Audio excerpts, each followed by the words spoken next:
3 दिसंबर सन 1884 ईस्वी। बिहार का एक छोटा सा जिला जेरादेई अपने इस महान सपूत को पाकर धन्य हो गया। गांव के इस घर में मां कमलेश्वरी देवी के गर्भ से राजेंद्र बाबू का जन्म हुआ। पिता बाबू महादेव प्रसाद खुद भी बहुत बड़े विद्वान थे। राजेंद्र बाबू के पढ़ाने की जिम्मेदारी गांव के मौलवी को सौंपी गई। इसके बाद इन्होंने छपरा में पढ़ाई की। राजेंद्र बाबू बचपन से ही बहुत ही बुद्धिमान थे।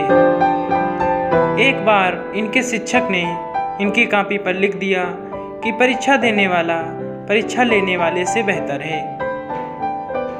इनका विवाह 12 वर्ष की उम्र में राजवंशी देवी से हो गया। शुरुआत में इन्होंने शिक्षक के तौर पर काम किया, परंतु कानून पढ़ने की इच्छा के कारण इन्होंने कोलकाता के प्रेसिडेंसी कॉलेज में प्रवेश लिया और वहां से इन्होंने कानून में डॉक्टरेट की डिग्री गोल्ड मेडल के साथ प्राप्त की। 98 साल पहले के भारत में यह डिग्री कुछ ही लोगों के पास होती थी। इसके बाद बाबूजी ने वकालत शुरू कर दी, परंतु उस समय देश दीवाना था महात्मा गांधी का।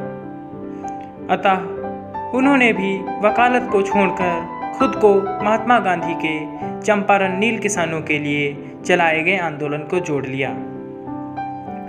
सन 1934 ईस्वी आते आते वे मुंबई के कांग्रेस अधिवेशन में पार्टी के अध्यक्ष चुने गए।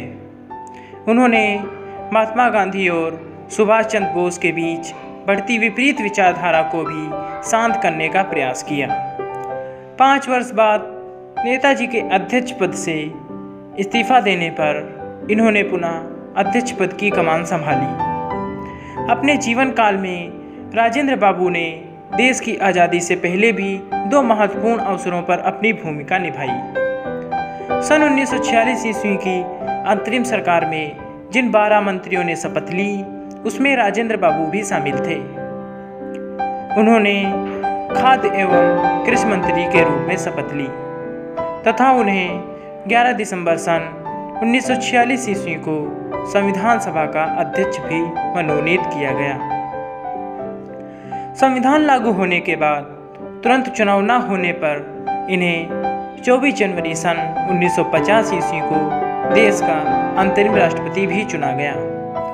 सन 1952 ईस्वी में देश का जब प्रथम राष्ट्रपति चुनाव हुआ तो इन्हें फिर देश के राष्ट्रपति के रूप में चुना गया। यही नहीं, सन 1957 ईस्वी में भी इन्होंने फिर एक बार राष्ट्रपति पद धारण किया। इस तरह पूरे 12 वर्ष इन्होंने इस पद की गरिमा बढ़ाई। यह एक ऐसा रिकॉर्ड है जिसे आज तक कोई नहीं तोड़ पाया है और शायद ही आगे कभी कोई तोड़ पाए। राजनीति से संन्यास लेने के बाद इन्होंने पटना में रहने का निश्चय किया। दिल्ली के रामलीला मैदान में इनका विदाई भाषण हुआ। सन 1962 ईस्वी में इन्हें भारत रत्न से भी सम्मानित किया गया। इन्होंने इंडिया डिवाइडेड, सत्याग्रह एट चंपारण, भारतीय संस्कृति, खादी का अर्थशास्त्र, गांधी जी की देन, बापू के कदमों में जैसी पुस्तकें भी लिखीं। 28 फरवरी सन 1963 ईस्वी में इनकी मृत्यु के बाद उनके सम्मान में पटना में पंजाब नेशनल बैंक में एक अकाउंट खोला गया, जिसमें आज भी सिर्फ 1213 रुपये जमा हैं।